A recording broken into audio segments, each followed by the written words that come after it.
સ્વાગત છે મિત્રો તમારું ગુજરાતી વ્લોગમાં। તો મિત્રો આજે હું જૂનામાં જૂનું વસ્તુ લઈને આવી ગયો છું, એટલે લાઈક અને સબસ્ક્રાઇબ કરવાનું ભૂલતા નહીં।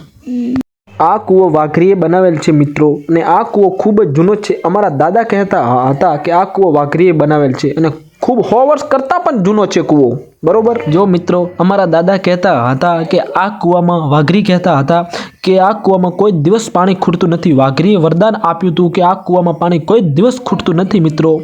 જો મિત્રો 100 વર્ષ થઈ ગયા તો પણ જો કૂવો આમનો આમ જ છે, ઈંટ પણ નથી હલી મિત્રો, બરોબર। આમનો આમ જ છે કૂવો, એટલે આમ મારા દાદાના પણ દાદા કહેતા હતા, એટલે તમે વિચાર કરો મિત્રો કેટલો જૂનો હશે આ કૂવો। કારણ કે જો મારા દાદાના દાદા કહેતા હોય એટલે કેટલા વર્ષ જૂનો છે મિત્રો। આવો કૂવો હવે જોવા ના મળે મિત્રો। આ કૂવો તમે જોઈ શકશો મિત્રો। જુઓ મિત્રો આ કૂવો એટલો મજબૂત છે ને, એટલો મજબૂત છે ને મિત્રો કે એની એક ઈંટ તમારે એક ઇંચ તમારે બહુ મોંઘી ઈંટ છે। પહેલાંના આવા જમાનામાં એવી ઈંટો અત્યારે મળે પણ નહીં। સો ગાઈસ, આપણા પરદાદા કહેતા હતા એ સાચું નીકળ્યું। જો મિત્રો આવા વિડીયો માટે લાઈક અને સબસ્ક્રાઈબ કરી નાખો।